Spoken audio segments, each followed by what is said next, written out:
Hi everyone, welcome to my craft room this afternoon. Thank goodness it stopped raining, but I brought my washing in anyway. So today I'm going to show you a new set from the Annual Catalogue, which was just launched last week. So this set is called Colour and Contour. It's a great set. I love this two-step stamping and I love the sentiments.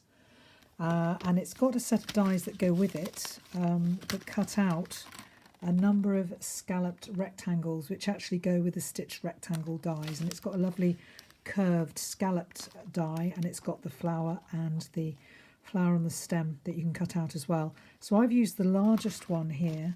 So this is cased from the Annual Catalogue, the new Annual Catalogue, and this is very similar colours. I'm going to change the colours slightly. There's some Highland Heather behind. So what you do is you take your largest rectangle from the Colour and Contour, Scalloped Contours dies they're called, and you need a piece of just copy paper or whatever, scrap paper. So let me just get this on camera. There it is on camera. And I've got my blending brushes. So my colours today are Fresh Freesia, one of the new in colours, Blushing Bride. Then I have got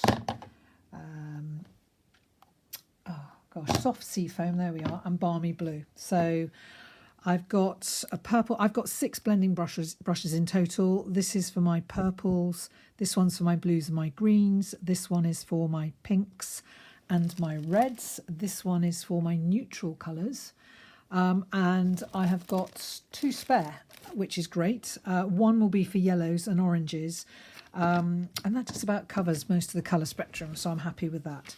So the first layer you just do at the bottom, bearing in mind you're going to put the paper across for the next layer about 3 scallops up, okay? So I'm using Balmy Blue this time instead of, I used Pacific Point before. So I've got my silicone mat, which is great because it'll take some of the ink and I can use it to get some ink back onto the cardstock if I need it. So I'm just going to start off. You want it darker obviously at the bottom, so, and then you don't want to go up too high, but you do want to cover a little bit of this, and then it doesn't matter if it, but you do want it mainly at the bottom. Okay, so I'm happy with that, so I'm going to put that away. That was Balmy Blue. I'm just going to clean off the brush a little bit, but actually it's okay. So I'm going to put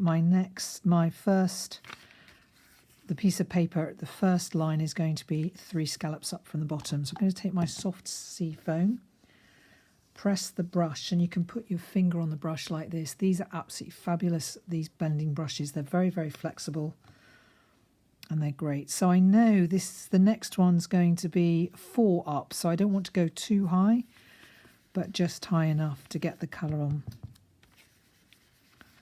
And again, I want it darker at the bottom. So, and it doesn't matter if it goes up a little bit, but I do want this line at the bottom here. So there's my soft sea foam layer, and I'm interested to see how this turns out because I haven't tried this colour combination before. So now I'm going to change to my sort of reds and pinks brush. So I'm going to go 4 up to about here. So put that across there. It's quite pinky this, so it'll be interesting to see how it comes out. I'm all for making new colours out of this sort of thing.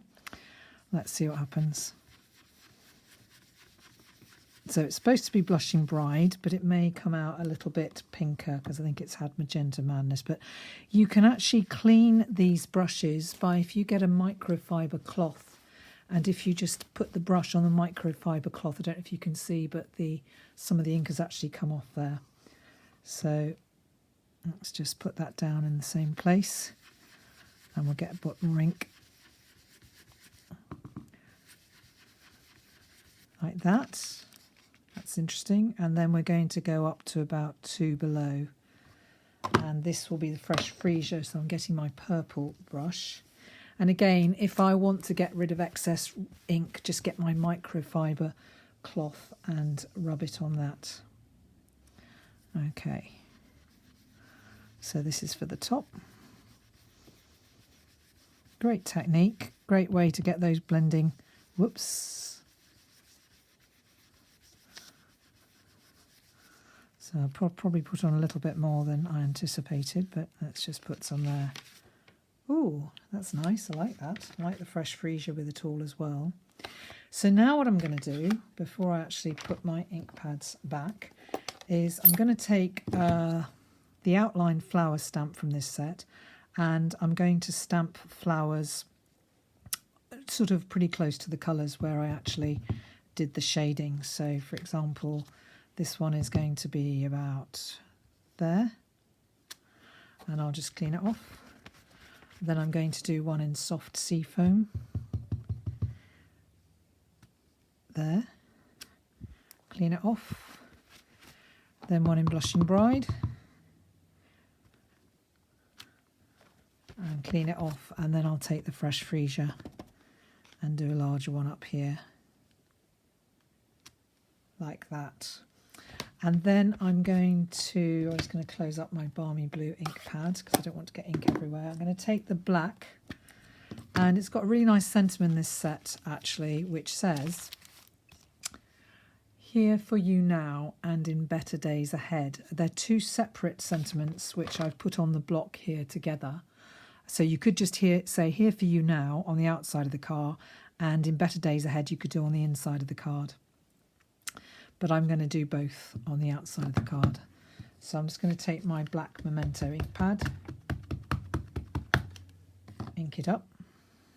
I think it does look quite good if it's split over two lines like that. Hold it there to allow the cardstock, the basic white cardstock, to absorb the ink.